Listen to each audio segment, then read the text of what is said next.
नमस्कार, स्वागत है आपका डीबी लाइव ब्रेकिंग में। मैं हूं समीर आत्मज मिश्रा और मेरे साथ हैं अमलेंदु उपाध्याय। महाराष्ट्र से बड़ी राजनीतिक खबर आ रही है और लंबे समय बाद वहां पर उद्धव ठाकरे और राज ठाकरे एक बार फिर साथ आ रहे हैं राजनीतिक रूप से। बीएमसी में जो चुनाव होने वाले हैं अगले महीने, उसमें दोनों ही पार्टियों का गठबंधन होने जा रहा है। दोनों पार्टियां अलग हो गई थी लेकिन अब एक साथ फिर आ रही हैं और निश्चित तौर पर यह महायुति यानी जो वहां सत्तारूढ़ गठबंधन है, एनडीए है, उसकी धड़कनें बढ़ाने वाला यह राजनीतिक फैसला माना जा रहा है। और क्या कुछ है इस पर अभी थोड़ी देर में वहां पर एक ज्वाइंट प्रेस कॉन्फ्रेंस होने वाली है, उसमें हम आपको सीधे ले चलेंगे और बताएंगे कि क्या कुछ चल रहा है महाराष्ट्र की राजनीति में। लेकिन राजनीति में यहां देश भर में बहुत कुछ चल रहा है और कई मुद्दों पर भारतीय जनता पार्टी और बीजेपी शासित सरकारें बुरी तरह से घिरी नजर आ रही हैं। कोर्ट के मुद्दों पर भी और यहां कई दूसरे मुद्दों पर भी उत्तर प्रदेश की सरकार को भी बड़ा झटका दिया है कल कोर्ट ने, और वहीं दूसरी ओर उत्तराखंड की सरकार भी फंसी हुई है और कई बीजेपी नेता फंसे हुए हैं इस मामले में कि पिछले दिनों वहां पर जो अंकिता भंडारी का मर्डर हुआ था और उसके साथ जो कुछ हुआ था उसको लेकर बीजेपी के बड़े नेताओं के नाम सामने आ रहे हैं। और दूसरे उत्तर प्रदेश में वहां अखलाक का मामला, जो लिंचिंग को लेकर जो एक बड़ा चर्चित मामला था, उसमें सरकार कोशिश कर रही थी कि जो अभियुक्त हैं उनके खिलाफ दायर दर्ज मामले वापस ले लिए जाए, लेकिन कोर्ट ने साफ इनकार कर दिया और मामला वापस लेने से मना कर दिया। यह भी कहा कि इसकी जल्दी से जल्दी फास्ट ट्रैक में सुनवाई होनी चाहिए और रोज इसमें गवाहों के बयान दर्ज होने चाहिए। तो एक बड़ा सेटबैक है वहां पर यूपी की बीजेपी सरकार के लिए और योगी आदित्यनाथ की सरकार के लिए। लेकिन जिस तरीके से कई और मुद्दे हैं, उत्तराखंड का मुद्दा है अमलेंदु जी, वहां पर तो बहुत ही एक कह लीजिए कि एक गंभीर किस्म के आरोप लग रहे हैं। आरोप पहले भी लगे थे लेकिन नामों के खुलासे नहीं हुए थे। अब बीजेपी विधायकों की ओर से ही तमाम उसमें जो अभियुक्त हैं, कौन लोग उसमें फंसे हुए थे, ऐसे लोगों के नाम सामने आ रहे हैं। तो कहा जा सकता है कि बीजेपी सरकार में क्या कुछ हो रहा है और किस तरह से बड़े नेता तमाम मामलों में फंसते हुए नजर आ रहे हैं, उनको बचाने की किस तरह से सरकारें कोशिशें कर रही हैं, ये साफ दिखाई पड़ रहा है। बिल्कुल समीर जी, सरकारें बचाने की कोशिश कर रही हैं और अपराधियों, खासतौर से जो यौन अपराधी हैं, उनके साथ भारतीय जनता पार्टी कितनी मजबूती के साथ खड़ी रहती है, इसके प्रमाण मिल रहे हैं। और इसको लेकर पूरे देश भर में काफ़ी ज़्यादा बवाल मचा हुआ है और बीजेपी सरकारें जो है और बीजेपी दोनों जो है बहुत बुरी तरीके से घिरी हुई हैं। अंकिता भंडारी का मसला है और इधर जिस तरीके से हाईकोर्ट ने कुलदीप सेंगर को जमानत दे दी है, उसको लेकर भी बहुत सारे सवाल उठ रहे हैं और इसको लेकर भी अदालती जो आदेश उस पर भी सवाल उठ रहे हैं और सरकार की जो नीति है उस पर भी काफ़ी ज़्यादा सवाल उठ रहे हैं कि भाई अदालत ने ये किस तरीके से फैसला दे दिया कि भाई पूरी ज़िंदगी उनको जेल में नहीं रखा जाता। जब लाइफ सेंटेंस है तो क्यों नहीं रखा जा सकता। अब इसको लेकर बहुत सारे सवाल उठ रहे हैं। तो याचिका जो पीड़ित हैं उनका कहना है कि वो सुप्रीम कोर्ट जाएंगे।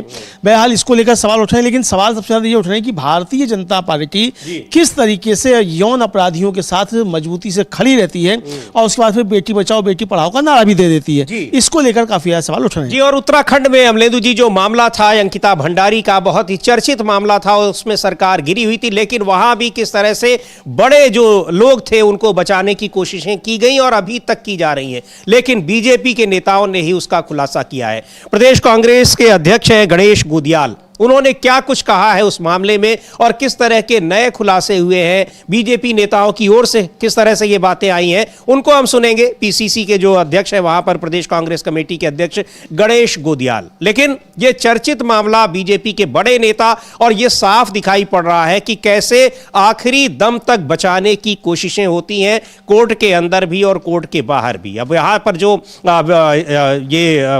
इनका कुलदीप सेंगर का मामला आ रहा है अमलेंदु जी, उनको भी किस तरह से बचाने की कोशिशें की गई थी। एफआईआर पहले तो दर्ज नहीं हुई ये, और उसके अलावा एफआईआर जब दर्ज भी हुई तो उनकी गिरफ्तारी नहीं हुई, लेकिन आखिरकार जब कोर्ट ने उनको सजा दी तब जाकर उनको जेल हुई और उनको विधायक के पद से इस्तीफा देना पड़ा था। तो ये बहुत ही एक बीजेपी पूरे मामले में घिरी दिखाई पड़ रही है। पहले सुन लेते हैं उत्तराखंड के प्रदेश कांग्रेस अध्यक्ष गणेश गोदियाल क्या कह रहे हैं, उसके बाद उत्तर प्रदेश की बात भी करते हैं। बहुत ही दुर्भाग्यपूर्ण है कि सरकार ने अंकिता भंडारी मामले को पूरी तरह से दबाने के लिए पूरी ताकत लगाई। सत्ता की जो ताकत है, सत्ता की जो शक्ति है, जो लोगों के हितों के लिए काम आनी चाहिए, वो सत्ता की शक्ति अंकिता भंडारी हत्याकांड के दोषियों को बचाने के काम आ रही है। ये दुर्भाग्यपूर्ण है। हमने मांग की है कि जब आज भारतीय जनता पार्टी के ही पूर्व विधायक ने, भारतीय जनता पार्टी के नेताओं ने, भारतीय जनता पार्टी के कार्यकर्ताओं ने आपस में ये बात उजागर कर दी है कि इसके पीछे भारतीय जनता पार्टी के कौन लोग थे, ये बात जब उजागर कर दी है तो हमने मांग की है कि इसको दोबारा इसकी जांच की जाए, इसको सीबीआई के हवाले इस जांच को दिया जाए। सीबीआई की जांच को सुप्रीम कोर्ट के रिटायर्ड या वर्तमान जज उनकी देखरेख में जांच हो। हमने ऐसी मांग की है और उम्मीद करते हैं कि उत्तराखंड के हित में सरकार को मानना चाहिए। मैं दिल्ली में आके प्रेस कॉन्फ्रेंस करने का मकसद ये है कि उत्तराखंड से हमारी आवाज़ प्रधानमंत्री जी तक नहीं पहुंच रही है। हमारी बात को उत्तराखंड में आके भी अनदेखा कर दे रहे हैं, उत्तराखंड के लोगों की बात को अनदेखा कर रहे हैं। तो मुझे लगा कि क्या मालूम दिल्ली में आकर प्रेस कॉन्फ्रेंस करने से आवाज़ नज़दीक है उनका, तो क्या मालूम हमारी बात आप लोगों के माध्यम से वहाँ तक। तो इसके उच्च स्तरीय जांच की मांग तब भी की जा रही थी और अब एक बार फिर की जा रही है। किस तरीके से वहां पर अंकिता भंडारी को की जान ली गई और उसके बाद उस पूरे मामले को रफा दफा करने की कोशिश की गई, क्योंकि बीजेपी के बड़े नेताओं के नाम उसमें सामने आ रहे थे। लेकिन अब एक बार फिर जब बीजेपी के नेता ही उसमें कई खुलासे कर रहे हैं तो फिर एक बार उच्च स्तरीय जांच की मांग हो रही है। गणेश गोदियाल जो प्रदेश कांग्रेस कमेटी के अध्यक्ष हैं वो यही बात कह रहे हैं। लेकिन क्या कुछ होगा अमलेंदु जी, जिस तरह से पूरी ताकत के साथ और खुलेआम बचाने की कोशिशें होती हैं, क्या अब जांच का आदेश देगी सरकार वहां पर? देखिए, जांच का आदेश तो सरकार क्या देगी, क्योंकि अगर जांच का आदेश देना होता तो समझिए जिस तरीके से वहाँ वो जहाँ ये घटना हुई थी आनंद फानंद में उसे बुलडोजर से ढहा दिया गया ताकि वहाँ सबूत मिटा दिए जाएं, तो ये तो बिना सरकार के इशारे के नहीं हुआ होगा। और उसके बाद भी जिस तरीके से बचाने की कोशिश की गई, वो तो अगर जन आंदोलन खड़ा नहीं होता तो ये अपराधी पकड़े थोड़ी ना जाते। उसके बाद भी उनको बचाने की कोशिश हो रही, तो सरकार तो जाँच क्या कराएगी। और जिस तरीके से कुलदीप सेंगर के साथ खड़ी रही यहाँ उत्तर प्रदेश में, ब्रजभूषण शरण सिंह के साथ खड़ी रही, उसी तरीके से अंकिता भंडारी के जो दोषी हैं उनके साथ भी वहाँ बीजेपी सरकार खड़ी हुई है। तो गणेश गोदियाल जो है उन्होंने कल भी जो थी एक प्रेस कॉन्फ्रेंस भी की थी और उन्होंने साफ तौर पर कहा था कि अगर उत्तराखंड अगले 10 से 12 दिनों में सीबीआई की जांच नहीं करवाती है तो हम अंकिता को न्याय दिलाने के लिए विशाल धरना प्रदर्शन करेंगे। ये उन्होंने कल साफ तौर पर कहा था और कहा था कि सरकार जल्द से जल्द अंकिता भंडारी केस में सुप्रीम कोर्ट जज की अध्यक्षता में सीबीआई जांच करवाए। तो अब ये सरकार तो कराने नहीं जा रही है समीर जी, इसके लिए या तो आंदोलन करना पड़ेगा या फिर सुप्रीम कोर्ट से कहना पड़ेगा, ये तभी संभव है, वरना ये होने वाला नहीं है। क्योंकि खुले तौर पर देखा जा रहा है कि किस तरीके से भारतीय जनता पार्टी की सरकारें जो हैं और खुद भारतीय जनता पार्टी वो यौन अपराधियों के संरक्षण में बिल्कुल मजबूती के साथ खड़ी रहती है। ये बिल्कुल इसीलिए, और ये जो आपने जिक्र किया कुलदीप सेंगर का मामला, उसमें भी बड़े आंदोलन के बाद ही उनके खिलाफ भी एफआईआर दर्ज हुई, कार्रवाई हुई, लेकिन उनको आखिरी दम तक बचाने की कोशिश हुई। पर यहां उम्र कैद की सजा मिलने के बाद भी अब किस तरह से, हालांकि ये राहत उनको दिल्ली हाई कोर्ट से मिली है, लेकिन कोर्ट के इन फैसलों पर भी सवाल उठ रहे हैं। समाजवादी पार्टी के सांसद हैं राजीव राय, क्या कुछ कह रहे हैं, सुनते हैं उनको एक बार। दुर्भाग्यपूर्ण है, कभी कभी न्यायालय के फैसले समझ में नहीं आते, लेकिन न्यायालय के फैसले पर कमेंट क्या करें। ये जरूर है कि ये पहले भी साबित हो चुका है कि सेंगर को उत्तर प्रदेश सरकार ने कितना बचाने की कोशिश की थी, कितना संरक्षण दिया था, और अब उस परिवार की सुरक्षा खतरे में है। वो बेटी गुहार लगा रही है, उम्मीद है कि उसको सुरक्षा मिलेगा और न्यायालय भी इस बात का संज्ञान लेकर पुनर्विचार। तो यहाँ उनको इसमें संज्ञान लेगा। अदालत के फैसले भी कई बार सवाल उठाते हैं और यही सवाल उठ रहे हैं अब जिस तरीके से कुलदीप सेंगर को राहत दी गई है, यानी उम्र कैद की सजा होने के बाद भी उनकी सजा को दिल्ली हाई कोर्ट ने सस्पेंड कर दिया है, जमानत दे दी है। हालांकि कई सारे प्रतिबंध लगाए गए हैं, लेकिन प्रतिबंधों का कितना असर होता है ये कई मामलों में साफ दिखाई पड़ता है, वो भी कुलदीप सेंगर जैसे लोगों के लिए जो हर तरह से मजबूत है और जो अपनी इस मामले में फंसे होने के बावजूद किस तरह से पूरी की पूरी सरकार लगी रही उनको बचाने में। इतने बड़े जन आंदोलनों के बाद उनकी जाकर कहीं उनके खिलाफ एफआईआर हुई, गिरफ्तारी हुई और फिर कोर्ट ने उनको सजा दी। और इधर इस मामले में जो पीड़ित लड़की है उसने आज वहां इंडिया गेट पर धरना दिया, लेकिन पुलिस बहुत ही बेरहमी के साथ उसको उठाकर ले गई। उसको लेकर कांग्रेस पार्टी की नेता है डॉक्टर रागिनी नायक, एक ट्वीट किया है उन्होंने। और लिखा है उसके उस विजुअल को भी उन्होंने टैग किया है, जिसमें उस लड़की को, पीड़ित लड़की को, उन्नाव मामले में जो रेप केस का मामला था, बहुत ही चर्चित मामला था, उसमें उस लड़की को वहां प्रदर्शन कर रही थी, उसको किस तरीके से जबरन खींच कर ले गई। रागिनी नायक लिख रही हैं कि ये उन्नाव गैंग रेप पीड़िता हैं, इनके पिता की पुलिस कस्टडी में मौत हुई, कार एक्सीडेंट में बुआ और वकील की मौत हुई, उसी एक्सीडेंट में बमुश्किल इनकी जान बची, वेंटिलेटर पर 6 महीने इलाज चला और कुलदीप सेंगर को 15 लाख के बॉन्ड पर दिल्ली हाई कोर्ट से जमानत मिल गई। न्याय की इससे बड़ी दुर्गति क्या होगी? तो यही बात ये भी कह रही है कि कैसे कई बार जो अदालतों के फैसले होते हैं वो भी बहुत सारे सवाल उठाते हैं। बिल्कुल समीर जी, अदालतों के फैसले बहुत सवाल उठाते हैं और अदालतों के फैसले पता नहीं किस आधार पे आते हैं, यही समझ में नहीं आता। या कानून के आधार पे है कि आपकी व्यक्तिगत उसके आधार पे, समझ में ही नहीं आता है। अब आप यहाँ तर्क दे रहे हैं कि साहब की चूंकि अगर पुलिस जो है वो पीड़ित की, विक्टिम की अगर काम नहीं कर सकती तो पुलिस की नाकामी पर अपराधी को उस जमानत पे मतलब उसे अंदर नहीं रखा जाता हमेशा के लिए। अरे भाई, जब लाइफ सेंटेंस है तो क्यों नहीं उसे लाइफ सेंटेंस मिले? योगिता भयाना है, एक सोशल एक्टिविस्ट है, महिला अधिकारों के लिए लड़ती हैं। चाहे अंकिता भंडारी का मामला हो या फिर ये उन्नाव रेप पीड़िता का मामला हो, उन्होंने भी लंबी लड़ाई लड़ी थी और बहुत ही दुर्भाग्यपूर्ण इस फैसले को बता रही हैं कि उम्र कैद की सजा मिलने के बावजूद उनको जमानत मिल जा रही है। ये किस तरह का न्याय है? तो एक बार सुनेंगे क्या कह रही हैं योगिता भयाना। और इधर बीच इस तरह पीड़ित लड़की को, उन्नाव की जो रेप पीड़िता लड़की है, उसको इंडिया गेट पर वो प्रदर्शन कर रही थी, अपनी बात, अपनी आवाज उठा रही थी, लेकिन उसको वहां से भगा दिया गया, जबरन वहां से हटा दिया गया। यानी अपनी बात को, अपने विरोध प्रदर्शन को दर्ज करने की भी अनुमति नहीं मिली। दूसरी ओर जो सजा पाए हुए, उम्र कैद की सजा पाए हुए कुलदीप सेंगर को अदालत से, दिल्ली हाई कोर्ट से बड़ी राहत मिल रही है। तो कई सारे फैसले होते हैं, तो सुनते हैं क्या कह रही हैं महिला एक्टिविस्ट हैं योगिता भयाना, वो इस पूरे मामले में। डेफिनेटली हम लोग की मांग तो यही थी कि गलत हुआ है, न्याय हुआ है उस बच्ची के साथ। क्या मुझे लगता है सभी महिलाओं के साथ और सभी पीड़िताएं जो न्याय की उम्मीद करती हैं उन सभी के साथ गलत हुआ है इस केस में। मतलब इससे ज़्यादा विभत्स कुछ नहीं होगा कि एक छोटी नाबालिग बच्ची के साथ आप बलात्कार कर दो, फिर उसका गैंग रेप करवाओ और उसके बाद उसके फादर को कस्टडी में मरवा दो और उसके बाद उसके वकील को मरवा दो, उसकी बुआ को मरवा दो, मासी को मरवा दो। पूरे ख़ानदान को इन्होंने नष्ट कर दिया। और उसके बाद इस लड़की का एक्स कराया गया, आपको पता होगा वो क्रिटिकल थी, 6 महीना हॉस्पिटल में थी, उसके 120 से ऊपर स्टिचेस आए हैं, उसकी सारी हड्डियाँ टूट चुकी हैं। ऐसे में वो जिंदा है, वो अपने आप में मिसाल है। उसके बाद वो न्याय की उम्मीद रखती है और रखनी भी चाहिए। और जब न्याय नहीं मिलता तो यही होगा।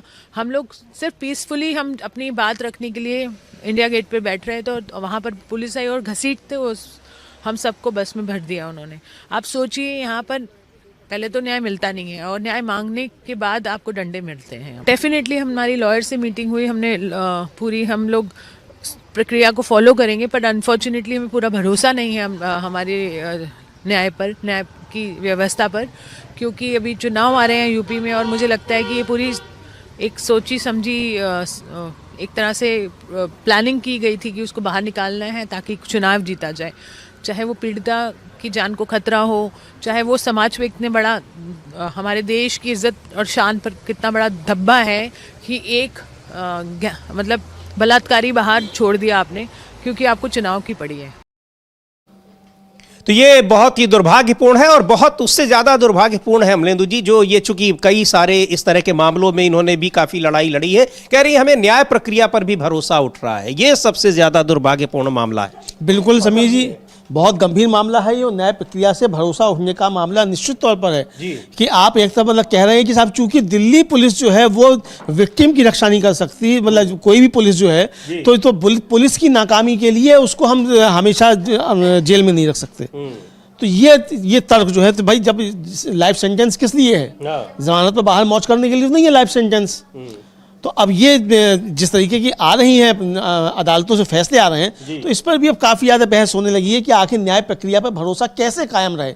ये एक बड़ा सवाल बनता चला जा रहा है समीर जी। बिल्कुल। और इधर अमलेंदु जी, जिस तरह से कल अखलाक वाले मामले में 2015 का बहुत ही चर्चित मामला था कि गो मांस रखने के आरोप में उसको पीट पीट के मार डाला उसके आसपास के लोगों ने ही। हालांकि बाद में पता चला कि वो गो मांस था भी नहीं जब उसकी जांच रिपोर्ट आई। लेकिन इस मामले ने एक लिंचिंग, एक शब्द बहुत प्रचलित हो गया, और काफ़ी राजनीति की ये मामला रहा। उसमें कई लोगों के खिलाफ जांच हुई, कई लोगों के खिलाफ एफआईआर हुई, लेकिन अब उनके मामले सरकार वापस ले रही है। लेकिन कोर्ट ने इस मामले को वापस करने से मना कर दिया और कहा कि ये वापस नहीं लिया जाएगा, इनके खिलाफ मामला चलेगा, फास्ट ट्रैक कोर्ट में चलेगा और रोज की रोज ये इस पर गवाही, जो गवाह है उनके बयान दर्ज किए जाएंगे। तो एक बड़ा झटका, हालांकि कोर्ट की तरफ से अब जैसे कुलदीप सेंगर का मामला है तो उस पर सवाल उठ रहे हैं, लेकिन यहाँ कई बार कुछ ऐसे फैसले भी होते हैं जिससे लोगों की आशा उम्मीदें बनी रहती हैं। हाँ समीर जी, कुछ फैसले होते हैं जिनसे उम्मीदें बनी हुई रहती हैं, निश्चित तौर पर सही है। और लेकिन ये जो फैसला है अखलाक वाला, ये काफ़ी ज़्यादा महत्वपूर्ण समीर जी समझा जा सकता है कि इसमें सरकार जो थी वो चाहती थी कि ये केस विड्रॉ हो जाए, वापस हो जाए, और लेकिन अदालत ने साफ मना कर दिया कि वापस नहीं। और जो सख्त टिप्पणी भी की कि ये बिल्कुल इसमें कोई तर्क नहीं है, आधारहीन है, यानी एक तरीके से बकवास है आपकी याचिका ये वापस लेने की, ये अदालत का कहना। तो ये बड़ा झटका जो है वो बीजेपी के लिए समझा जा सकता है, बीजेपी सरकार के लिए समझा जा सकता है। और ये तीनों मामले जो आज चर्चा में है समीर जी, चाहे वो अखलाक का मामला हो, चाहे वो कुलदीप सेंगर वाला मामला हो, चाहे अंकिता भंडारी का मामला हो, ये तीनों मामले ये दिखाते हैं कि किस तरीके से भारतीय जनता पार्टी अपराधियों के साथ जो है वो उनका संरक्षण करने का काम करती है। ये इस पर सवाल उठ जाते हैं। विपक्ष यही बात लगातार कह रहा है कि भारतीय जनता पार्टी जो अपराधियों की संरक्षक पार्टी बनकर उभरी है, ये विपक्ष के साफ तौर पर आरोप है। बिल्कुल, वहां अपराधियों का एक तरीके से उनको, अगर उनकी पार्टी से जुड़े हैं तो वो किसी भी तरीके के अपराधी हो, आर्थिक अपराधों के मामले उन पर दर्ज हों, या फिर भ्रष्टाचार के मामले दर्ज हों, या फिर इस तरह के संगीन मामले, रेप और मर्डर जैसे मामले अगर उन पर दर्ज हैं, फिर भी उनको बचाएगी और पूरी कोशिश करेगी। लेकिन कई बार होता क्या है कि न्यायिक प्रक्रिया उनको कहीं न कहीं उनको एक तरीके से धता बता देती है और वो अपनी मजबूती को दिखाती है कि न्यायिक प्रक्रिया से लोगों का भरोसा ना उठने पाए। अखलाक मामले में जिस तरह से अभियुक्तों के खिलाफ मामला वापस लेने की यूपी सरकार कोशिश कर रही थी, उसको एक बार आईना दिखाया है कोर्ट ने। और सुप्रिया श्रीनेत हैं कांग्रेस पार्टी की प्रवक्ता, क्या उनको सुनते हैं क्या कह रही हैं, क्यों इस मामले को वापस लिया जा रहा था। और ये सारे मामले जो है वो राजनीति से जुड़े हैं। जो योगिता बयाना कह रही हैं कि कुलदीप सेंगर को इसलिए बाहर निकालने की कोशिश की गई ताकि 2027 के विधानसभा चुनाव में उसका फायदा लिया जा सके। बिल्कुल बिल्कुल, यही आरोप है और ये साफ तौर पर समझा जा सकता है समीर जी कि ये क्यों इस तरीके से किया जा रहा है और भारतीय जनता पार्टी इस तरीके से क्यों इनकी मदद करती है। यानी ये जो बाहुबली समझे जाते हैं, वो चाहे किसी भी अपराध में हो, किसी भी तरीके की, तो उनके साथ भारतीय जनता पार्टी खड़ी रहती है। तो क्या भारतीय जनता पार्टी अब बाहुबली जनता पार्टी हो गई है, ये समझा जाए तो हो सकता है कि ऐसा हो गया हो।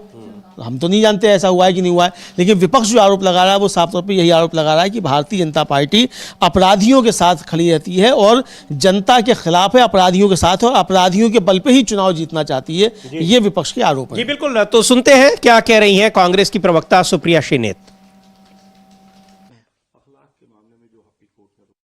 ऐसा लगता है जिस तरह की नफरत की और एक तरफा राजनीति योगी सरकार परस्यू करने की कोशिश कर रही थी। 2015 में अखलाक की एक भीड़ ने पीट कर जान ले ली, नृशंस हत्या की, और उसकी दूसरी हत्या उत्तर प्रदेश की सरकार ने करी जब उन्होंने कोर्ट में जाकर कहा कि हम केस वापस लेना चाहते हैं। कोर्ट ने बिल्कुल सही फैसला किया है। कोर्ट ने पहले तो उनकी याचिका को खारिज किया है, खारिज करते वक्त उसको आधारहीन बताया है, कहा है इसका कोई कानून संगत इसके लिए न्याय नहीं है। अब मुकदमा हत्या और दंगे दोनों का जारी रहेगा। मुझे लगता है कि अखलाक की मौत एक भीड़ ने की थी और उस भीड़ ने की थी जिसको संरक्षण सरकार का प्राप्त है। दूसरी हत्या की कोशिश योगी सरकार ने जरूर करी, लेकिन वो शायद ऐसा कर नहीं पाए। तो ये बहुत गंभीर मामले हैं और भारतीय जनता पार्टी को कहीं न कहीं बहुत बुरी तरीके से घेर रहे हैं कि किस तरह से बड़े और गंभीर और संगीन अपराधों में लिप्त नेताओं को बचाने का काम करती है और यहाँ तक कि सजा याफ्ता लोगों को भी बचाने की पूरी कोशिश कर रही है। चाहे कुलदीप सेंगर का मामला हो, अखलाक की लिंचिंग से जुड़ा हुआ मामला हो, या फिर अंकिता भंडारी के मर्डर का केस हो, तो बुरी तरीके से सारे मामलों में घिरी है और विपक्ष हमलावर है सरकार पर, बीजेपी पर कि कि किस तरह से वो बचाव करती है, लेकिन दूसरी ओर विपक्षी पार्टियों पर किस तरीके से तमाम एजेंसियों की नकेल कसी जाती है, एजेंसियों के जरिए, पुलिस के जरिए, और किसी भी छोटे से मामले में लंबे समय तक उनको फंसाए रखने की कोशिश की जाती है। इसको लेकर लगातार सवाल उठते हैं, लेकिन सरकार पर कोई फर्क नहीं पड़ता। हाँ, सरकार पर कोई फर्क नहीं पड़ता और पड़ेगा भी नहीं, चूंकि समीर जी सरकार की विपक्ष का जो आरोप सरकार के इशारे पे ही किया जाता है, सरकार के कहने पे ही किया जाता है और सरकार एजेंसियों का दुरुपयोग कर रही है, साफ तौर पर कहना है। सचिन पायलट है, कांग्रेस के नेता हैं, कल वो थे बेंगलुरु में और उन्होंने DK शिव कुमार जो कर्नाटक के उप मुख्यमंत्री हैं और कर्नाटक प्रदेश कांग्रेस के अध्यक्ष भी हैं, उनके साथ एक प्रेस कॉन्फ्रेंस की और उस प्रेस कॉन्फ्रेंस में उन्होंने क्या कुछ कहा वो भी हम लोग सुन सकते हैं। उन्होंने भी साफ तौर पर यही कहा कि किस तरीके से इन एजेंसियों का दुरुपयोग किया जाता है और इसके जरिए जो है विपक्ष को प्रताड़ित करने की कोशिश की जाती है। ये सचिन पायलट का साफ तौर पर कहना है। जी बिल्कुल, दबाव बनाया जाता है और यहां तक दबाव बनाया जाता है कि ये अपनी पार्टी छोड़कर बीजेपी की तरफ चले आए या उसके समर्थन में चले आए। सुनते हैं सचिन पायलट को, क्या कुछ कहा उन्होंने। They have now passed in Parliament. The second issue that you are all aware of is the triumph of independent judiciary. For years together, the BJP government from 2014 onwards has tried to fuel political vendetta by falsely implicating Sonia Gandhi ji and Rahul Gandhi ji in the so-called National Herald case. Now today, the court has said that we will not take cognizance of the case that was filed. The Enforcement Directorate has a lot to answer. For years together, they have tried to throw mud at the Congress party, at the leadership of the Congress party, and more specifically on Mrs. Gandhi and Mr. Rahul Gandhi. The court today has said that they will not take cognizance. Cognizance is the least that a judge would do, but they have shown the mirror to the ED that it is pure. तो सचिन पायलट यही कह रहे हैं कि मैंने कर्नाटक प्रदेश कांग्रेस के अध्यक्ष और deputy CM DK Shivakumar ji के साथ एक प्रेस कॉन्फ्रेंस की, बैठे भी थे DK शिव कुमार, उनके ऊपर भी तमाम मुकदमे के दर्ज है और गिरफ्तारी की तलवार एक तरह से लटकी रहती है। बीजेपी विपक्षी पार्टियों को परेशान करने और डराने के लिए सेंट्रल एजेंसियों का गलत इस्तेमाल करती रहती है। ये अब कोई छिपी हुई सच्चाई नहीं है कि LOP राहुल गांधी जी कई ज़रूरी नेशनल मुद्दों पर एक मजबूत और भरोसेमंद आवाज़ बनकर उभरे हैं, जिन्हें जनता का बहुत सपोर्ट मिला है।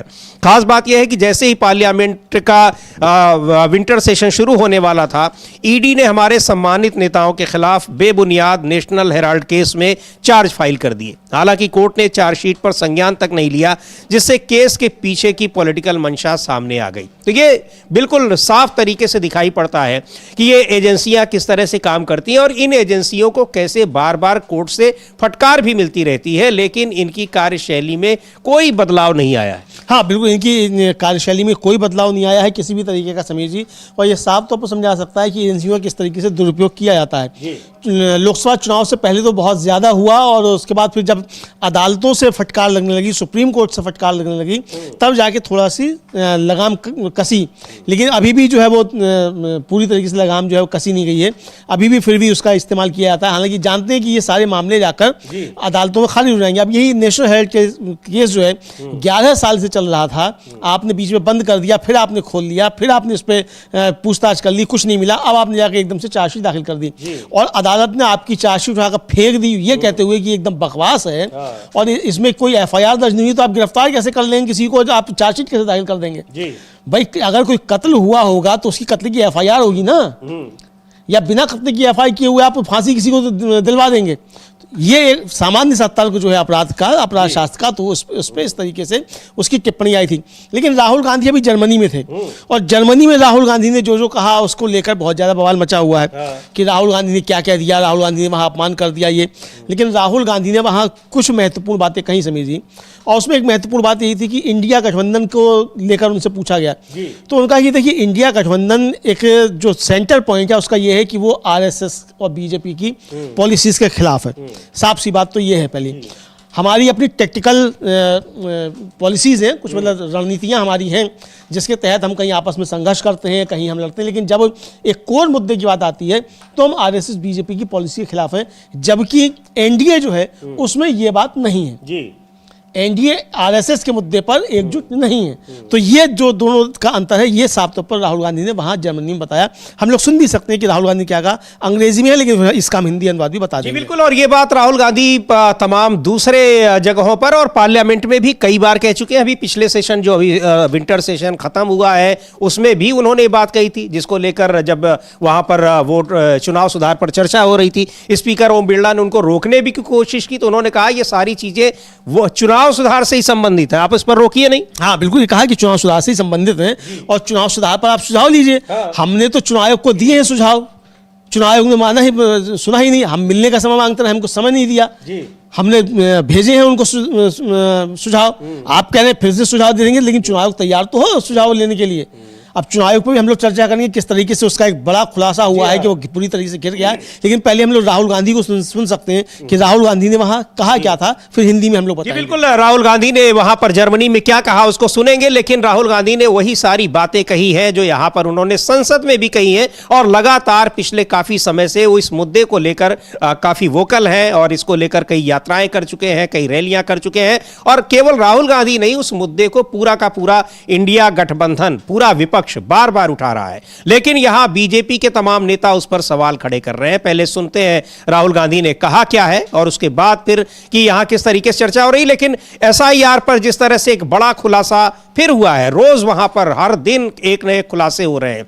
मामला सुप्रीम कोर्ट में भी चल रहा है, लेकिन एसआईआर के नाम पर क्या कुछ हो रहा है, सरकार क्या करा रही है चुनाव आयोग के जरिए, इस तरह की बातें लगातार सामने आ रही हैं। खैर, पहले सुन लेते हैं राहुल गांधी ने जर्मनी में क्या कुछ कहा। Successful at doing it. Now there's a new model which says actually we don't want to have this conversation. We're going to decide everything, and we know better than what the people of India know, and that's where I have a problem, because for me, India is its people, and there is nobody who knows better for what India needs than the people of India. You know, on the India alliance thing, see, you tend to see the alliance building up when an election comes. Look at it slightly differently. All the parties of the India alliance do not agree with the basic ideology of the RSS. That's the point, right? And you can ask any of them. None of them will tell you that actually we believe in the ideological position of the RSS. So we are very much united on that question. But we have tactical contests that take place, and we will continue to have them. But you will see. तो ये Rahul Gandhi Germany में बातें उन्होंने कही कि लोग बेहतर जानते हैं कि भारत को क्या चाहिए और एक नया मॉडल है जो कहता है बातचीत नहीं होनी चाहिए और सब कुछ तय किया जाएगा, क्योंकि वो भारत के लोगों से बेहतर जानते हैं। इंडिया गठबंधन आमतौर पर चुनाव आने पर बनते हैं। इंडिया अलायंस की सभी पार्टियां आरएसएस की मूल विचारधारा से सहमत नहीं है, वे इस बात पर बहुत एकजुट हैं, लेकिन उनके बीच सामरिक प्रतियोगिताएं होती रहती हैं। हालांकि जब विपक्ष को एकता की जरूरत होती है, जैसा कि संसद में हर दिन देखा जाता है, तो वे बहुत एकजुट होते हैं। वे उन कानूनों पर बीजेपी का विरोध करेंगे जिनसे वे असहमत हैं। वो लगातार दिखता है अमलेंदु जी, चाहे वो एसआईआर का मामला हो, चाहे वो ऑपरेशन सिंदूर का मामला हो, तमाम ऐसे मुद्दे हैं जिन पर सरकार को घेरता है पूरा का पूरा इंडिया गठबंधन एकजुट होकर, वो लगातार दिखाई पड़ता है। और इस समय चलते हैं सीधे मुंबई, जहां पर उद्धव ठाकरे, राज ठाकरे, इन दोनों की पार्टियों के गठबंधन की घोषणा हो रही है। लंबे समय बाद दोनों एक साथ आ रहे हैं चुनावी राजनीति में, और इसका बड़ा असर बीएमसी चुनाव में, यानी जो बॉम्बे म्यूनिसिपल कॉरपोरेशन के चुनाव होने हैं जनवरी में, उस पे देखा जा रहा है। पहले चलते हैं इस प्रेस कॉन्फ्रेंस में क्या कुछ हो रहा है। लचके मुंबईच्या चिंदड्या उडवायच्या हे मनसुबे त्यावेळेला ज्यांना मुंबई पाहिजे होती त्यांचेच प्रतिनिधी, जे वरती दोघं जण, वरती म्हणजे इकडे नाही दिल्लीत बसलेले आहेत, त्यांचे मनसुबे आहेत। आणि आता जर का आपण भांडत राहिलो तर मग तो जो काय संघर्ष, ते जे काय हुतात्मा स्मारक आहे त्याचा मोठा अपमान होईल। आज आम्ही आमचं कर्तव्य म्हणून एकत्र आलेलो आहोत, आणि मी मागेच म्हटलं एकत्र आलो आहोत ते एकत्र राहण्यासाठी यापुढे मुंबईवरती आणि महाराष्ट्रावरती कोणी वाकड्या नजरेने किंवा त्यांच्या कपटी कारस्थानाने महाराष्ट्राला मुंबईपासून किंवा मुंबईला महाराष्ट्रापासून मराठी माणसापासून तोडण्याचा प्रयत्न करेल त्याचा राजकारणात खात्मा केल्याशिवाय राहणार नाही, शपथ घेऊन आम्ही मैदानात उतरलेलो आहोत. उत्साह अमाप आहे. मी तुमच्या सर्वांच्या माध्यमातून मला कल्पना आहे की आज केवळ महाराष्ट्रच नाही तर अख्खा देश बघतोय. मी सर्वांना विनंती करतोय, आवाहन करतोय आणि एक सूचना सुद्धा करतोय, कारण मागे विधानसभेच्या वेळेला भारतीय जनता पक्षाने जो एक अपप्रचार केला होता, बटेंगे तो कटेंगे, तसंच मी मराठी माणसाला सांगतोय की आता जर का चुकाल तर संपाल, आता जर का फुटाल तर पूर्णपणे संपून जाल. म्हणून परत एकदा तुटू नका, फुटू नका आणि मराठीचा वसा टाकू नका, हाच एक संदेश मी आमच्या आज दोघांच्या युतीच्या निमित्ताने संपूर्ण महाराष्ट्राला देतो आहे. आणि मला खात्री आहे की मराठी माणूस हा सहसा कोणाच्या वाटेला जात नाही, पण त्याच्या वाटेला जर का कोणी आलाच तर त्याला परत जाऊ देत नाही. मी सगळ्यांना परत मनापासून धन्यवाद देतो. आणि राज,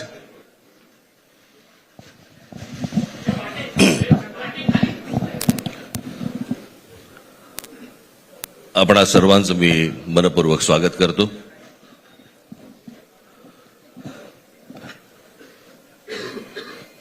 जे काय बाकी बोलायचंय ते सगळं जाहीर सभा जेव्हा सुरू होतील त्यावेळेला बोलूच आम्ही.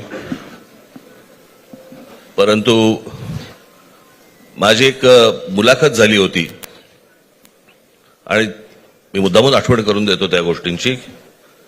आणि त्या मुलाखतीमध्ये मी असं म्हटलं होतं की कुठल्याही वादापेक्षा आणि भांडणापेक्षा महाराष्ट्र मोठा आहे. आणि मला असं वाटतं तिथून त्या आज आम्ही एकत्र येण्याची सुरुवात त्या वाक्यापासून झाली.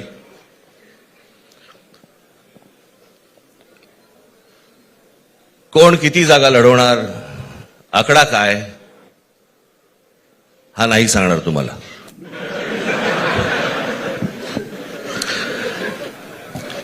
महाराष्ट्रामध्ये सध्या लहान मुलं पळवण्याची खूप टोळ्या फिरतायत. त्याच्यामध्ये 2 टोळ्या अजून जास्ती ऍड झालेल्या आहेत. ते राजकीय पक्षांमधली मुलं पळवतात आणि जे निवडणुका लढवणार आहेत त्या लढवणाऱ्या सर्व उमेदवारांना दोन्ही पक्षांकडनं उमेदवारी दिली जाईल. ती कधी भरायची, केव्हा भरायची ते आपल्याला कळवलं जाईल. आज फक्त आपल्या समोर एकच गोष्ट मी आपल्याला सांगू इच्छितो की बरेच दिवस ज्याची प्रतीक्षा महाराष्ट्र करत होता ती शिवसेना आणि महाराष्ट्र नवनिर्माण सेनेची युती झाली, हे आज आम्ही आपल्याला जाहीर करत आहोत.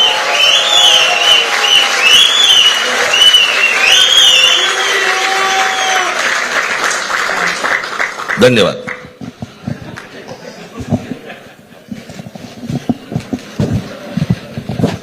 खेळ संपला ते बरं झालं. नाही, आकड्यांचा खेळ आता सांगायचं नाही.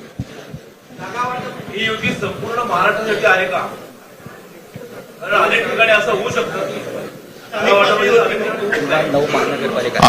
अजून बाकीच्या महापालिकांमध्ये सुद्धा कालपर्यंत युती झालेली, जशी नाशिकमध्ये झालेली आहे, बाकीच्या ज्या महापालिका आहेत त्यांची सुद्धा त्यांच्या तिथल्याही युतीवरती आज उद्याच शिक्कामोर्तब होईल. उद्धव ठाकरेंची शेवटची निवडणूक असेल, या इलेक्शनला त्याच्या कार्यकर्तेच राहणार नाहीत असे भाजपचे लोक म्हणतात. लोक कोण? रावसाहेब दानवे. तो एक वहाँ बीएमसी चुनाव के लिए गठबंधन का ऐलान किया है. एक बड़ा फैसला है, लंबे समय बाद दोनों आए और कहा भी लोगों ने कि हमारे बीच का जो झगड़ा है वो महाराष्ट्र को नुकसान पहुंचा रहा है, लेकिन अब वो उसका नुकसान हम नहीं होने देंगे और किसी और को इसका फायदा नहीं उठाने देंगे. तो एक ये बड़ा ऐलान है और इससे महायुति यानी जो एनडीए गठबंधन है, वहां पर महाराष्ट्र में सत्तारूढ़ गठबंधन है, उसके लिए एक बड़ा सेटबैक है. अमलेंदु जी, बिल्कुल ये एनडीए के लिए यानी महायुति जो कहलाता है महाराष्ट्र में, उसके लिए एक बहुत बड़ा सेटबैक है। चूंकि दोनों ठाकरे ब्रदर्स जो हैं, जो कहा जाए, वो अब एक साथ आ गए हैं, तो ठाकरे ब्रदर्स का एक साथ आना जो है वो बहुत कुछ मायने रखता है, खासतौर से मुंबई में बीएमसी के लिए। और समीर जी, देखा जाए तो उद्धव ठाकरे की सरकार जो गिराई गई थी वो गिराई ही बीएमसी के लिए गई थी। चूंकि जिस तरीके का आरोप लगता है कि साहब बीजेपी के खून में व्यापार है, जो मोदी जी कह चुके हैं उनके खून में व्यापार है, तो व्यापार जो है वो मुंबई की बीएमसी से बहुत अच्छा हो सकता है, तो इसीलिए ये किया गया था। तो अब लेकिन इसमें जिस तरीके से ठाकरे बंधु साथ साथ आए हैं, इसका निश्चित तौर पर एक बड़ा प्रभाव जो है वो महाराष्ट्र की राजनीति में पड़ेगा। ये बड़ी उठापटक जो है महाराष्ट्र की राजनीति में मानी जा रही है। और जिस तरीके से उद्धव ठाकरे की पार्टी तोड़ी गई और इसलिए तोड़ी गई कि बीएमसी पर कब्जा किया जाएगा, तो वो सपने पूरे होते हुए दिखाई नहीं पड़ रहे हैं। चूँकि दोनों ठाकरे बंधु अब एक साथ आ गए हैं, तो आपस में इनका संघर्ष नहीं होगा, एक साथ होंगे तो एक बड़ी ताकत ही वहाँ पर दिखाई होंगी। जी बिल्कुल, वहां पर एक बड़ी ताकत के रूप में और पहले भी रहे हैं, तो निश्चित तौर पर एक साथ आने पर ये मजबूत स्थिति में वहां रहेंगे और इसीलिए ये गठबंधन किया गया है। तो अब एक बड़ा एक राजनीतिक ये खबर है वहां से, महाराष्ट्र से, मुंबई से बीएमसी चुनाव के लिए किस तरीके से दोनों ठाकरे यानी राज ठाकरे और उद्धव ठाकरे एक साथ आए हैं और उन्होंने चुनावी गठबंधन किया है। अब इसका असर कितना होता है ये देखना होगा, लेकिन माना जा रहा है कि ये गठबंधन बहुत मजबूती के साथ इस चुनाव में उतरेगा और महायुति के लिए एक बहुत बड़ा नुकसान साबित हो सकता है इन दोनों का एक साथ आना। और इधर जिस तरीके से यहाँ राजनीति चल रही है और बीजेपी पर आरोप लग रहे हैं, तमाम अपराधों में घिरे हुए लोगों को बचाने की कोशिशें कर रही है पार्टी, राज्य सरकारें, उसको लेकर बहुत सारे सवाल उठे हैं। लेकिन राहुल गांधी को जो अभी हमने सुना, जो कुछ उन्होंने बातें कही थी इंडिया गठबंधन को लेकर और एनडीए सरकार की नीतियों को लेकर, उस पर कई सवाल ये उठ रहे हैं कि राहुल गांधी चुनाव के समय संसद का जब सत्र चल रहा होता है तब क्यों विदेश चले गए। तो उसको लेकर शमा मोहम्मद है कांग्रेस पार्टी की प्रवक्ता, उन्होंने सफाई दी है और बताया है कि ये अचानक प्रोग्राम नहीं था, बहुत पहले का प्रोग्राम था और तब सत्र की घोषणा भी नहीं हुई थी। अमलेंदु जी, हाँ, तब सत्र की घोषणा भी नहीं हुई थी, पहले से प्रोग्राम तय था और प्रधानमंत्री नरेंद्र मोदी चले गए। हाँ, वो तो खैर कई अक्सर जाते रहे। प्रधानमंत्री को तो मालूम था ना कब सत्र होना है जी, तो प्रधानमंत्री क्यों चले गए भाई? लोगों को तो बाद में मालूम पड़ा कि सत्र होना है, प्रधानमंत्री से पूछ के ही किया हुआ। किरण रिजिजू की इतनी हिम्मत थोड़ी है कि पहले सत्र बुला लें बिना प्रधानमंत्री से पूछे हुए। लेकिन तो प्रधानमंत्री का कार्यक्रम देखकर फिर क्यों नहीं तय किया गया? तो इसी को लेकर शमा मोहम्मद जो है वो सवाल उठा रही है कि प्रधानमंत्री को जब कहाँ होना चाहिए था वहाँ नहीं होते हैं। जब देश के अंदर संकट था, यहाँ बड़ी दुर्घटना हुई, प्रधानमंत्री यहाँ नहीं थे, भूटान में थे। इसी तरीके कई सारे सवाल शमा मोहम्मद ने उठाए, हम लोग उनको सुन सकते हैं। बिल्कुल, तो सुनते हैं क्या कह रही हैं शमा मोहम्मद, कांग्रेस पार्टी की प्रवक्ता। राहुल गांधी जर्मनी गए थे अभी, क्योंकि जर्मन की जो सरकार है उन्होंने राहुल गांधी को निमंत्रण दिया था 4 महीने पहले।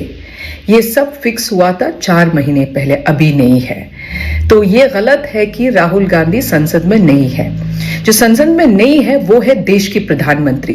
देश की प्रधानमंत्री एक गेस्ट के नाते आता है संसद के अंदर। जब वो भाषण देते उसी समय प्रधानमंत्री होता है, दूसरे समय प्रधानमंत्री नहीं होता है। और मैं आज ये प्रश्न पूछना चाहती हूं कि जब पहलगाम में आतंकवादी हमला हुआ था, देश के प्रधानमंत्री सऊदी अरेबिया से वापस आ गया हिंदुस्तान में, लेकिन पीड़ित परिवार को मिलने के लिए नहीं गया जम्मू कश्मीर। वो गया कहां? बिहार, क्योंकि बिहार के चुनाव में प्रचार करने के लिए रैली में गया था प्रधानमंत्री। अभी 1 महीने पहले रेड फोर्ट के बाजू में एक और आतंकवादी हमला हुआ था, 15 लोग मर गए थे, उनका देहांत हुआ था। प्रधानमंत्री थे उस समय इस देश में, लेकिन प्रधानमंत्री ने क्या किया? हॉस्पिटल भी नहीं गया। जो घायल हुआ था उसको मिलने के लिए हॉस्पिटल भी नहीं गया। प्रधानमंत्री गया कहां? भूटान, वहां के जो राजा है उसके बर्थडे मनाने के लिए। शर्म की बात है कि देश के प्रधानमंत्री जब अपने लोग मरते हैं, जब अपने लोग घायल होता है, प्रधानमंत्री नहीं होता है, लेकिन वो दूसरे काम के लिए चले जाते हैं। और अभी हमारे जो नेता राहुल गांधी को आप सवाल पूछ रहे हो, राहुल गांधी को सवाल मत पूछिए, आप अंदर देखिए। और जो इस कुर्सी का जो गरिमा है, प्रधानमंत्री के जो कुर्सी का गरिमा है, वो रखिए प्रधानमंत्री। तो ये उस शमा मोहम्मद है, कांग्रेस पार्टी की प्रवक्ता, और कह रही हैं कि 4 महीने पहले ही जर्मनी की सरकार ने उनको ये इनविटेशन भेजा था और उस तभी से ये प्रोग्राम उनका तय था कि उन्हें वहाँ जाना है, और कई जगहों पर उनके और कार्यक्रम भी रहे। वहाँ पर जो पूर्व जो चांसलर थे उनसे भी उनकी मुलाकात हुई, राहुल गांधी की, और वहीं उन्होंने ये बातें कही है, वो बातें कही हैं जो पार्लियामेंट में वो कह के गए थे, इसी सत्र में कह के गए थे। हाँ बिल्कुल, इसी सत्र में कहकर गए थे, वही सारी बातें कही है। किस तरीके से मोनोपोली जो है उसको लेकर बातें राहुल गांधी ने कही है, मोनोपोली किस तरीके से बढ़ रही है, किस तरीके से भारत की विदेश नीति जो है वो डगमगा रही है, इसको लेकर राहुल गांधी जो बातें यहाँ कही हैं वही बातें उन्होंने वहाँ भी कही हैं। लगभग बातें एक सी हैं, कोई अलग नहीं है। सिर्फ अगर इस बात को देखा जाए कि हम इंडिया अलायंस को लेकर जो पूछा गया उनसे, उस पर उन्होंने कहा कि हमारी विचारधारा के आधार पर किस तरीके से एकता है, रणनीतिक साझेदारियाँ हैं, ये सारी बातें भी कहीं। लेकिन जो बातें कही थी वो सारी बातें उन्होंने वहाँ भी वो कहीं। और आज एक वीडियो भी राहुल गांधी ने जारी किया है, वैश्य समाज के साथ उन्होंने संवाद किया है। जी हाँ, तो वो हम लोग देख सकते हैं राहुल गांधी ने उस पर क्या लिखा वैश्य समाज के साथ बात करते हुए। तो जो मोनोपोली की बात है, वो मोनोपोली की बात यहाँ भी वैश्य समाज के साथ राहुल गांधी कर रहे हैं, और जर्मनी में जा रहे हैं तो वहाँ भी बात कर रहे हैं। बिल्कुल, वहाँ का BMW की कार देख रहे हैं कि उसका संयंत्र देख रहे हैं कि किस तरीके से वहाँ उत्पादन हो रहा है, किस तरीके से वहाँ काम हो रहा है उसको देख रहे हैं। यहाँ किस तरीके से इनोवेशन हो रहा है उसको देख रहे हैं, और किस तरीके से यहाँ मोनोपोली स्थापित की जा रही है और इनोवेशन पे खर्च नहीं हो रहा है, ये भी राहुल गांधी कह रहे हैं। तो ये भी हम लोग देख सकते हैं, उनका वो ट्वीट है और वीडियो भी। जी बिल्कुल, देखते हैं कि किस तरीके से उन्होंने मुलाकात की, और ये वीडियो भी देखते हैं उन वैश्य समाज के लोगों ने, और इसके पहले भी कई अलग अलग प्रोफेशन से जुड़े लोगों से मुलाकात करते हैं, उनकी समस्याएं जानते हैं और उसको हल करने की भी वो कोशिश करते हैं, उनको कहते हैं, आश्वासन भी देते हैं। तो ये देखते हैं पहले वीडियो, और क्या लिखा है इसमें कि हमारा व्यापार खत्म होने की कगार पर है।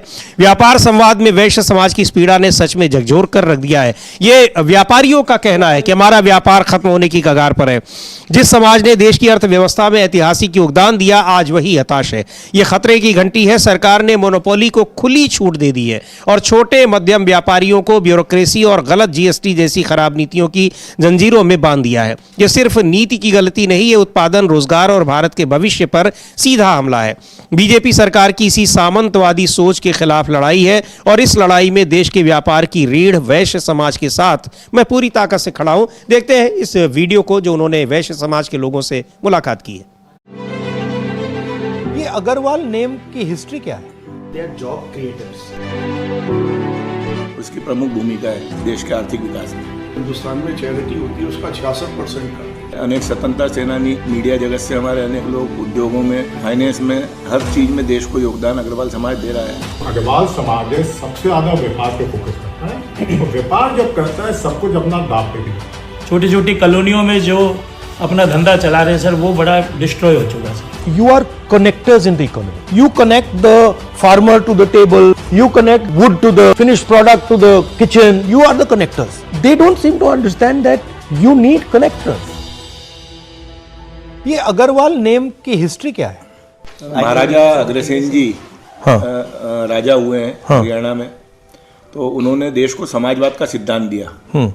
1 ईंट और 1 रुपया, उनके राज्य में जो भी व्यक्ति आता था उसको 1 ईंट और 1 रुपया प्रत्येक व्यक्ति देता था, जिससे उसको कार्य करने की पूंजी और रहने के लिए आवास उपलब्ध होता था। तो वो समाजवाद के सिद्धांत के आधार पे ही अग्रवाल समाज की स्थापना हुई, जिसमें हम अग्रसेन जी महाराज हमारे पितृपुरुष हैं, माता महालक्ष्मी हमारी कुलदेवी हैं, और हमारे अनेक स्वतंत्रता सेनानी, मीडिया जगत से हमारे अनेक लोग, उद्योगों में, हर चीज़ में, फाइनेंस में, हर चीज़ में देश को योगदान अग्रवाल समाज दे रहा है। उसकी प्रमुख भूमिका है देश के आर्थिक विकास में। हिंदुस्तान में 5% लगभग अग्रवाल है, लेकिन जो हिंदुस्तान में चैरिटी होती है उसका 66% करते हैं। समाज के साथ एक सबसे बड़ी चीज है कि दे आर जॉब क्रिएटर्स। सबसे ज्यादा अगर आप देखेंगे government can not give job to everybody, लेकिन हर दुकानदार, चाहे उसकी अगर चाय की भी दुकान है, जनरल स्टोर भी है, तो भी उसकी दुकान पे 1-2 लोगों को वो जॉब प्रोवाइड कर रहा है। तो सबसे बड़े जॉब क्रिएटर इंडिया में अगर कोई कम्युनिटी है तो that is Agrawal community. You are connectors in the economy. Yes.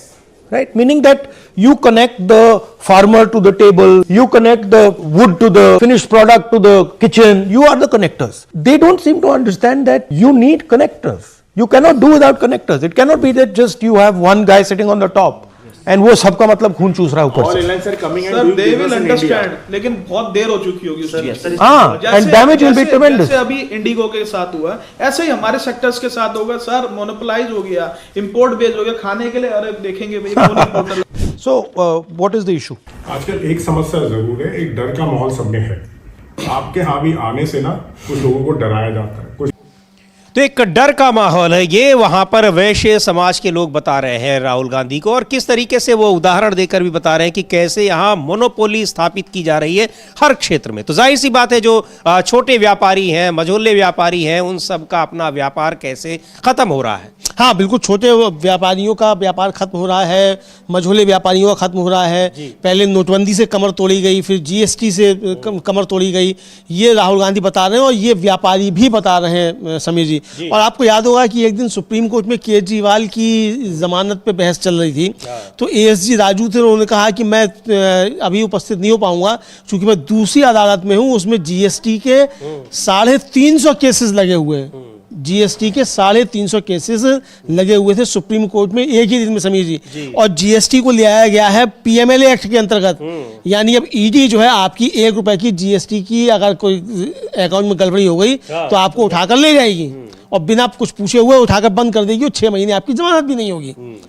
तो ये कर दिया, तो ये मोदी जी ने किया है। तो किस तरीके से छोटे व्यापारियों का गला मरोड़ा जाए, उनके व्यापार खत्म किए जाए ताकि उनके मित्र जो हैं उनका कारोबार फले फूले, ये राहुल गांधी बता रहे हैं कि व्यापारियों ने उनसे ये कहा और वो ये सारी बातें यहाँ पर सामने आई हैं। जी बिल्कुल, व्यापारी वहां पर साफ तौर पर कह रहे हैं कि पूरा उनका व्यापार जो है बिल्कुल खत्म होने के कगार पर आ गया है, और कैसे व्यापार में एक मोनोपोली, एकाधिकार स्थापित करने की कोशिश की जा रही है। यानी हर चीज किसी एक व्यक्ति को, एक उद्योगपति को, एक समूह को देने की तैयारियां हो रही हैं, कोशिश हो रही है और दिया जा रहा है। और उसी में इंडिगो का भी उदाहरण दिया जा रहा था। तो ये बहुत सारी चीजें हैं, लेकिन ये अलग अलग प्रोफेशन के लोगों के साथ मिलकर उनकी बातें सुनकर कई बार राहुल गांधी इस तरह के वीडियो जारी करते हैं, वो दिखाई पड़ता है। और इधर अमलेंदु जी, बीजेपी के जो अभी निवर्तमान राष्ट्रीय अध्यक्ष कहा जाए, अभी तो है, अभी है, वही तो कह रहा हूं कि अभी वो निवर्तमान है, कार्यकारी अध्यक्ष थे, बिना बताए हुए कार्यकारी अध्यक्ष हो गए नितिन नवीन और नड्डा जी हो गए अध्यक्ष।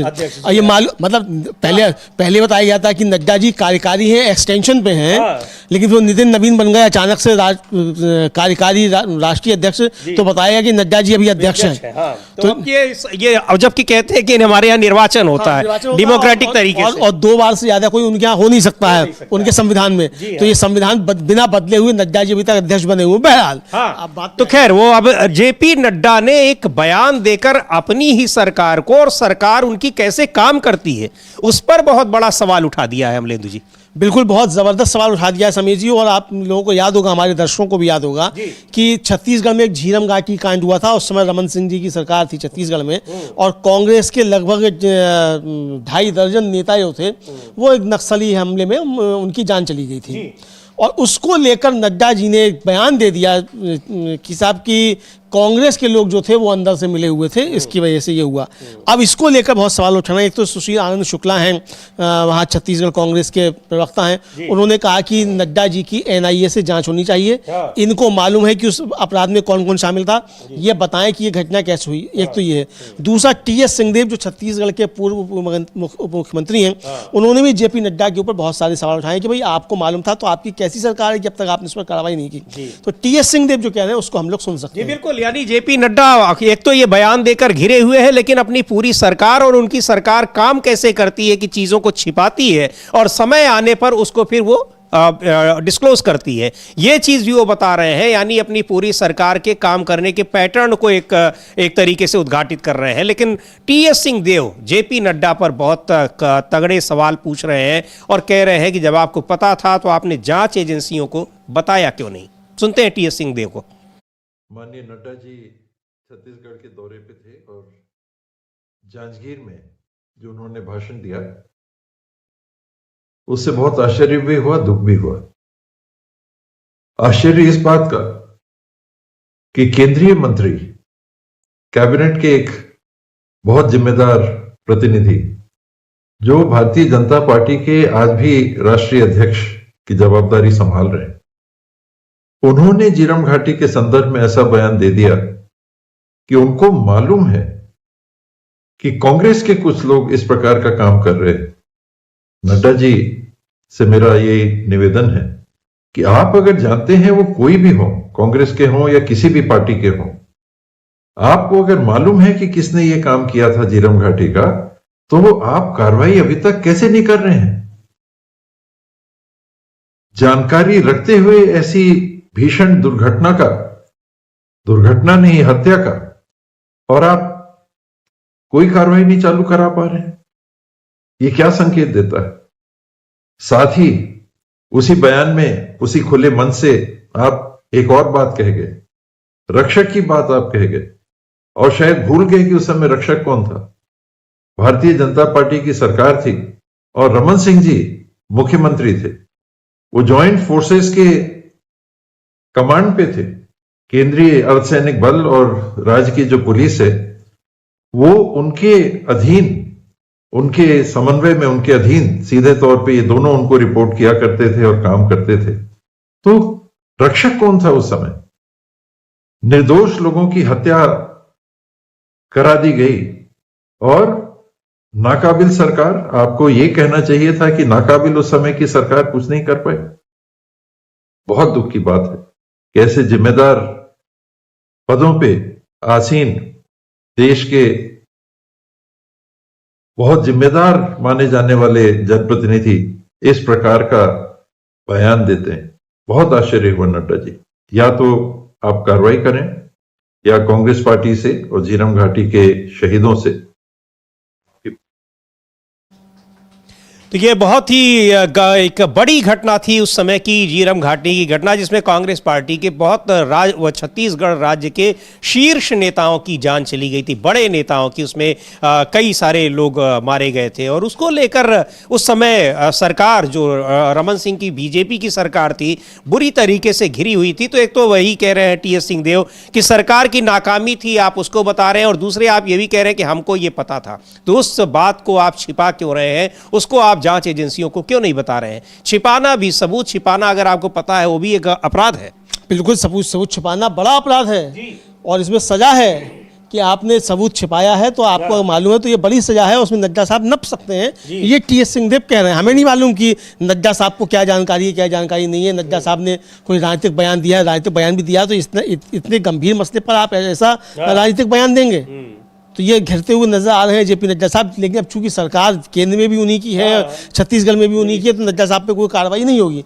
लेकिन अगर तो कोई अदालत चला जाए तो कार्रवाई हो भी सकती है समीर जी, क्योंकि ये बहुत गंभीर उन्होंने इस तरीके से बयान दिया। बहरहाल नड्डा जी हैं, बड़े नेता हैं और इस समय भारतीय जनता पार्टी के अध्यक्ष हैं। अमित शाह जी और नरेंद्र मोदी जी उनके अंडर में काम करते हैं, तो उनसे इस समय नरेंद्र मोदी और अमित शाह जी से बड़े नेता नड्डा जी हैं, कुछ भी बोल सकते हैं, ये समझा जा सकता है। बहरहाल इसके बाद जो है समीर जी, जो अब एसआईआर का एक मामला था, वो एक बड़ा मसला बनता चला जा रहा है। और एसआईआर के मामले में एक बड़ा खुलासा ये हुआ है, एक अंजलि भारद्वाज हैं, आरटीआई एक्टिविस्ट हैं और इस पर चुनाव सुधार पर काफ़ी काम करती हैं। उन्होंने आरटीआई डाली और आरटीआई के जरिए उन्होंने ये पूछा चुनाव आयोग से कि भाई ये बताइए कि आपने एसआईआर का कराने का फैसला कब लिया, किस मीटिंग में लिया। बहुत चौंकाने वाली बात यह है कि एसआईआर, उनकी आरटीआई के जवाब में चुनाव आयोग के मुख्य सचिव ने उनको जवाब दिया कि एसआईआर कराने का फैसला चुनाव आयोग ने नहीं लिया। ये तो बहुत बड़ा खुलासा है जी, कि चुनाव आयोग ने ये एसआईआर कराने का फैसला नहीं लिया। तो ये एसआईआर कौन करा रहा है? अब मुझे लगता है कि इस पे एसआईआर पर जो सुनवाई होनी है सुप्रीम कोर्ट में, हालांकि इस पे सुप्रीम कोर्ट से क्या फैसला आएगा, जिस तरह की सुनवाई हो रही है हम लोग समझ सकते हैं, जिस तरीके से टिप्पणियां आ रही हैं माननीय जज की तरफ से, तो वो एक अंदाजा लग जाता है टिप्पणियों के माध्यम से। लेकिन अगर ये आरटीआई का जवाब उस अदालत में पहुंचता है, उस पर बात होती है, तो एक नया संकट खड़ा हो सकता है। और आपको याद होगा समीर जी कि हम लोगों ने ही यहाँ इस कार्यक्रम में चर्चा की थी कि इंडियन एक्सप्रेस ने खबर छापी थी कि व्हाट्सएप पर ही जो था ये फैसला हो गया और व्हाट्सएप पर ही जो थी आपत्ति दर्ज करा दी थी चुनाव आयुक्त सुखबीर सिंह संधू ने कि ये गलत हो रहा है और इस पर नागरिकता जो है किसी की नहीं जानी चाहिए। नागरिकता वाले इशू को आप देख लीजिए, ये हमारा काम नहीं है, इस पर उन्होंने आपत्ति जताई थी। और उसके बाद जब आदेश जारी किया गया तो व्हाट्सएप पर ही तो एक तो वो स्वीकृत हो गया और आदेश जो जारी किया गया वो आधा सेंटेंस जारी किया गया उस आदेश में, और उस पर चुनाव आयोग ने अभी तक कोई सफाई नहीं दी है कि आधा आदेश क्यों जारी हुआ। तो इसको लेकर चुनाव आयोग जबरदस्त तरीके से घिर गया है। ये एक बड़ा खुलासा इस बीच हुआ है। यानी जब अगली सुनवाई होगी सुप्रीम कोर्ट में तो ये नए तथ्य वहां सुप्रीम कोर्ट के सामने आएंगे। तो ये आरटीआई में जो बात सामने आई है कि चुनाव आयोग का फैसला ही नहीं है एसआईआर का, वो सरकार का फैसला है और चुनाव आयोग कर रहा। दूसरी बात ये कि जिस तरीके से ये रिपोर्ट कह रही है तो ये नए तथ्य होंगे। अब देखते हैं कि इसको सुप्रीम कोर्ट किस तरीके से लेता है। लेकिन एसआईआर को लेकर जो वहां पर जो कुछ चल रही है और जो धांधली के आरोप लग रहे हैं अमलेंदु जी, उस पर तृणमूल कांग्रेस ने एक ट्वीट किया है। उस ट्वीट का जिक्र करना भी बड़ा जरूरी है और कई सारे आरोप लगाए हैं और लिखा है कि बंगाल के लोगों के हित में काम करते हुए हमने पश्चिम बंगाल के चीफ इलेक्टोरल ऑफिसर को लिखा है, जिसमें वोटर रोल के स्पेशल इंटेंसिव रिवीजन यानी एसआईआर के तरीके पर गंभीर चिंता जताई है। जो एक रूटीन एडमिनिस्ट्रेटिव काम होना चाहिए था वो एक ऐसे प्रोसेस में बदल गया है जिससे असली वोटरों को वोट देने से रोका जा सकता है। चुनाव अधिकारियों पर ज्यादा बोझ पड़ सकता है और वोट देने के संवैधानिक अधिकार को कमजोर किया जा सकता है। लेटर में गंभीर प्रोसेस में कमियों, बेवजह डॉक्यूमेंटेशनों की जरूरतों, सुनवाई के बहुत ज़्यादा सेंट्रलाइजेशन और आम नागरिकों और फ्रंट लाइन अधिकारियों पर पड़ने वाले बहुत ज़्यादा बोझ को हाईलाइट किया गया है। हम डेमोक्रेसी की रक्षा करने, इंस्टीट्यूशनल अकाउंटेबिलिटी पक्का करने और बंगाल में हर सही वोटर के अधिकारों की सुरक्षा के लिए प्रतिबद्ध हैं। ये ट्वीट किया है तृणमूल कांग्रेस ने और पत्र लिखा है उन्होंने चुनाव आयोग को, जिसमें ये सारी बातें ये बताई गई हैं। लेकिन ये सारे आरोप लगातार लग ही रहे हैं। चुनाव आयोग के पास जा रहे हैं, पत्र लिखे जा रहे हैं, शिकायतें दी जा रही हैं, मुलाकातें हो रही हैं, पर चुनाव आयोग के ऊपर इन सब चीज़ों का कोई असर नहीं पड़ रहा है।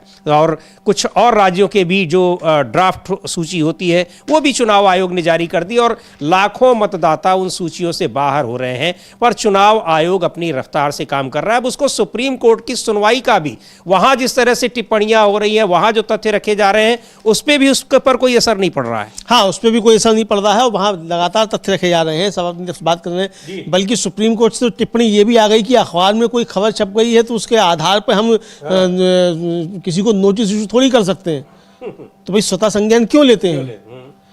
कोलकाता की एमजीआर आप मत लीजिए तो आप अपने स्तर से जांच करा दीजिए ना। जो अखबार ने जो खुलासा किया है, आप अखबार को इग्नोर कर रहे हैं तो आप अपने स्तर से जांच करा लीजिए कि सही है कि नहीं सही है। बिल्कुल सही है कि सही नहीं है। उसमें भी टिप्पणी कर दी गई थी कि हमारे जो वहाँ न्याय मित्र थे उनको तो कोई आदमी नहीं मिला जिसने कहा कि वोट कटे। ये भी टिप्पणी आ गई। तो इसका मतलब सब सही हुआ है।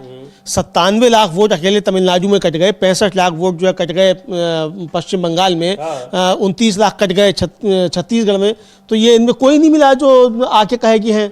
तो जो सुप्रीम कोर्ट में पहुंच गए थे, जिनको जिंदा लोग थे उनको मृत बता दिया गया था, वो कौन थे फिर जो सुप्रीम कोर्ट तक पहुंच गए थे? तो बहुत सारे सवाल इसको लेकर उठ सकते हैं। लेकिन जिस तरीके से एसआईआर पर ये अंजलि भारद्वाज का जो दावा है कि उनको आरटीआई के जवाब में चुनाव आयोग के प्रमुख सचिव ने ये कहा है कि एसआईआर कराने का फैसला चुनाव आयोग का नहीं था, ये बहुत बड़ा खुलासा है और इस पर एक आगे कुछ कानूनी कार्रवाई भी हो सकती है। जी बिल्कुल, लगा अभी अगली सुनवाई में जब सुप्रीम कोर्ट में ये बात रखी जाएगी तो देखना है कि इस पर क्या होता है। लेकिन कई मुद्दों पर जिस तरीके से बीजेपी और बीजेपी शासित सरकारें घिरी हुई हैं, वो अब इसके बीजेपी के लिए एक खतरे की घंटी है। हालांकि उस पर क्या असर होगा, और चाहे उत्तराखंड में अंकिता भंडारी का मामला हो या फिर और कई सारी कानूनी प्रक्रियाएं उत्तर प्रदेश में, लेकिन ये पता लग रहा है कि कैसे अपराधियों को बचाने का काम जो सरकार पर आरोप लगते हैं वो कैसे सही साबित होते दिखाई पड़ रहे हैं। अब सरकार क्या करती है, पार्टी क्या करती है, ये देखने वाली बात होगी।